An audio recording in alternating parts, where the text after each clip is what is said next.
did you know that the simple question, "Where is my passport?" is quite literally one of the most frequently searched travel queries on the internet?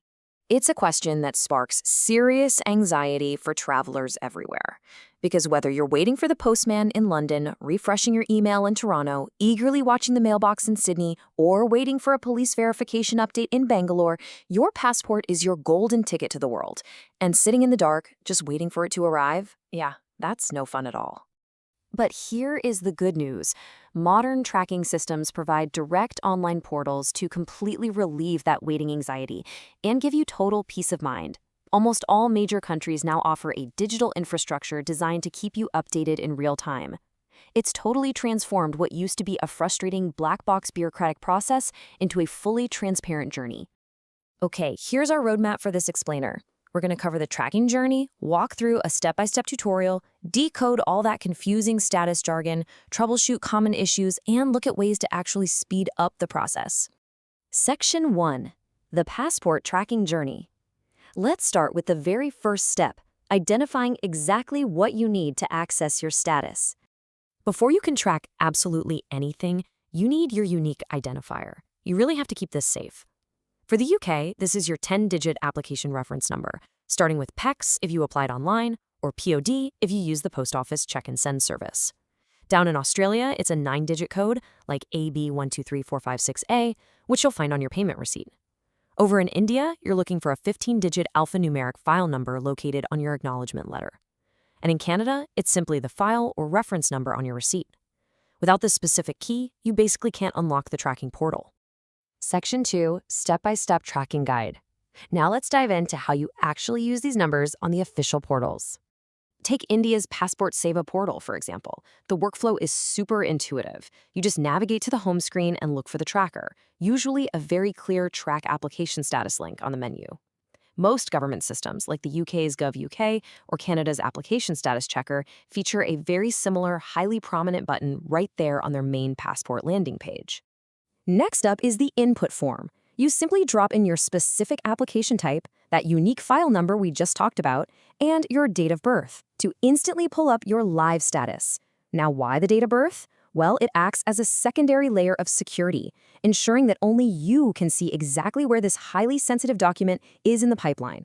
And speaking of security, this is absolutely crucial. No matter the country, whether you're logging into a verified Aus Passport account, tracking via the UK portal, or using Canada's system, always ensure you're using the official government website.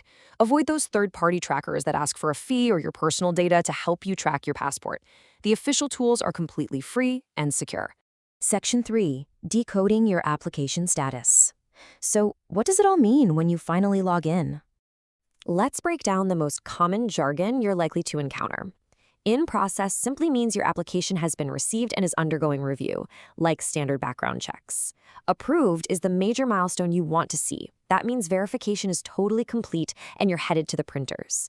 Finally, mailed or dispatched means your brand new passport is fully printed and is now in the hands of the postal service, like Royal Mail in the UK or Speed Post in India. Plus, a postal tracking number is usually provided right at this stage. But here is the critical point. You need to watch out for the on hold or waiting on you status. If you see this, do not ignore it. It means processing is completely paused because the agency needs more information from you, maybe a clearer photo or an extra identity document.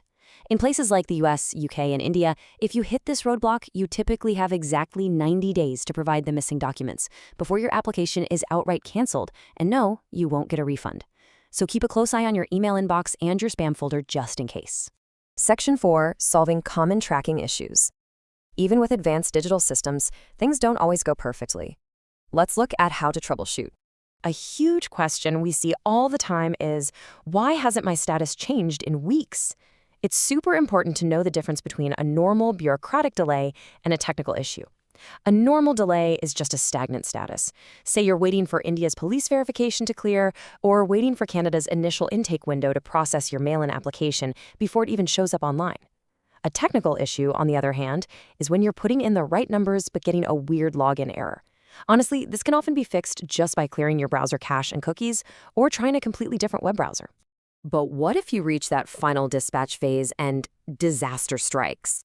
Maybe your tracking says return to sender or lost in transit. First rule, do not panic. Second rule, act quickly. Official guidelines, like the ones provided by the Australian Passport Office for citizens applying in the UK, state you should immediately contact the Passport Office or your postal carrier. They have dedicated internal teams that can actually investigate these tracking numbers for you. Section 5. Tips for faster processing. If you haven't applied yet, or if you have an absolute travel emergency, there are ways to speed this whole timeline up.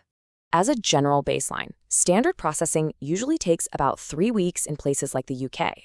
But remember this crucial detail. That 3-week timer doesn't actually start the day you hit submit online. It starts the moment they receive your physical documents. Managing your expectations based on your specific country's standard timeline is the best way to avoid pre-trip panic.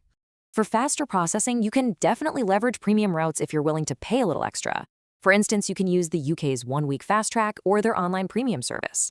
In India, the incredible Tatkal service can turn your passport around in just 1 to 3 days after verification. And globally, if you need to travel urgently for a compassionate reason like a family medical emergency, agencies have dedicated advic lines you can call to bypass the standard queues entirely. Section 6. Final takeaways and disclaimer. Let's wrap this up and see how this all builds into actionable advice for you. To quickly summarize everything we've covered today, keep your PECs, POD, or reference numbers incredibly safe. Always, always use the official, free government trackers to check your status. Keep a vigilant eye out for those on-hold messages and reply to them immediately. Don't stress out over normal processing delays. And if the website glitches, just try clearing your cache. Finally, definitely consider expedited services if your travel dates are creeping up on you. If you found this explainer helpful, please hit that like button, drop a comment with your own passport tracking experiences, and subscribe for more deep dives. And just a quick disclaimer, this information is based on currently available data, and government rules do change, so always make sure to consult official government resources or seek professional advice for your specific application. Now that you know exactly how to track that crucial little booklet, the only question left to ask yourself is this: where are you going to travel next once it finally arrives in your mailbox? Thanks so much for watching, and safe travels out there.